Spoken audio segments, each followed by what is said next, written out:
sino mas attractive? Ang babaeng maraming kasamang lalaki o ang lalaking maraming kasamang babae? So kaya nga magkaiba ang hinahanap ng babae sa lalaki. So ang babae, pwede siyang hindi magtrabaho.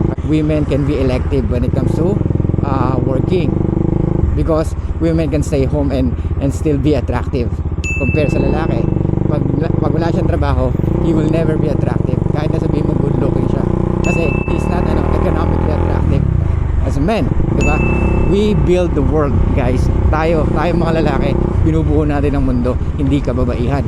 Karamihan na sinasabi ng mga babae, hindi nila kailangan ng mga lalaki. Why? Talaga ba? Eh kung sabihin ko sa'yo, lahat ng ginagamit mo ay gawa ng kalalakihan. At eto pa, even having a baby, you still need a man. Hindi ka makakabuo ng bata kung walang lalaki. Kaya ang babae nakakapagtaka pag sila ay nagtatrabaho na, ano sinasabi nila? I earn more than him, I'm doing better than him. So ano ginagawa nila? They always find the best guy. Kaya nga guys, ulitin ko, men and women attractions are very different. Okay, pupunta ka sa club, sino ang may free entrance? Babae. Sino ang may ladies night? Babae, of course, di ba? Ladies night nga eh. Ang babae, halos binigay na sa kanila lahat, pero hindi nila alam kung anong meron sila. That's why, yung meron nga kasabihan, inulit ko na at ulitin ko lang, privilege are invisible to those who have it. Hindi nila na-appreciate kasi nandyan. Kaya nga guys, pag lalaki ka, huwag mong ibigay yung free attention mo and validation sa mga kababaihan. Why? Kasi hindi nila ma-appreciate. Ang babae, ano nila yan eh, that's their gas. Gasolina nila yan. Pag lagi mo silang pinupuna or binibigyan ng attention, lagi mo nila like yung mga pictures nila. Ito guys, papost mo sa girlfriend mo yung picture niya na siya solo, tapos ipapost mo yung picture mo sa social media niya na parehas kayong solo. So tingnan mo kung sino mas maraming likes. We as a man, we always pedestalize women. That's why that's very wrong. We shouldn't do that, bro. Hindi yun ang attractive sa babae. Ang attractive sa babae yung mga bagay na hindi nila agad nakukuha. Kaya nga may value ang lalaki. The more na mas maraming babae nagkakagusto sa kanya. Okay, ito, bibigyan kita ng example. Sino mas attractive? Ang babaeng maraming kasamang lalaki o ang lalaking maraming kasamang babae? Ito ladies, para sa inyo to. For example, nasa bar tayong dalawa. Nasa VIP ka, nasa VIP din ako. So, sa VIP mo, may kasama kang maraming lalaki. Dun sa ano ko, sa VIP section ko, marami akong kasamang babae. So, sino ang mas attractive sa atin dalawa? O, di ba?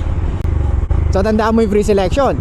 Women are comfortable with guys na maraming naging babae or maraming naging girlfriend or maraming nahuhumaling na kababaihan kesa sa babae na maraming lalaki. Kaya nga guys, eto ladies, para sa inyo to. Kahit na hindi mo ginawa, kahit na hindi mo sinota, kahit na sabihin mong kausap mo lang, is still the same. The more you talk to a lot of guys, the more yourself get confused. Why? Kasi most women or those women na maraming kausap na lalaki is nakukonfuse sa pagpili ng lalaki. Because why? They think that they have a lot of options. But no! Tsaka ang babae hindi titigil yan sa paghanap ng the best. Kaya nga, most of women, they trying to Frankenstein all the guys that they've met. Ano ibig sabihin doon? So may namit silang basketball player, may namit silang athlete, may namit silang gym rat, may abs, maganda katawan, businessman, ano pa, iba't ibang klaseng lalaki. Yung iba nasa showbiz. So lahat yun gusto nilang pagsama-samahin sa iisang lalaki na hindi naman nag-e-exist. Gets? Kaya mahirap ang babae makahanap ng lalaki. That's why karamihan ngayon ng babae ay single. So balik tayo sa attraction. So ito ladies, para sa inyo, sino mas attractive sa atin dalawa? Nakita mo ako sa bar nag-iisa, mukha ba ako attractive para sa'yo? No, it's not. Pero pag ikaw, nakita ko nag-iisa, attracted ka ba? Yes, of course. Sino mas attractive sa atin dalawa? Ikaw o ako? Of course, ikaw, diba? Pero pag ako may kasama ng maraming babae at ikaw may kasamang maraming lalaki, sino mas attractive sa atin dalawa? Of course, ako, diba? Ang babaeng maraming kasamang lalaki, ibig sabihin is very easy. So dapat ang babae parang ano yan, parang Forbes Park, exclusive dapat, yung parang gano'n, exclusive na village. Hindi dapat yan kung kani-kanino sumasama or nakikipag-usap.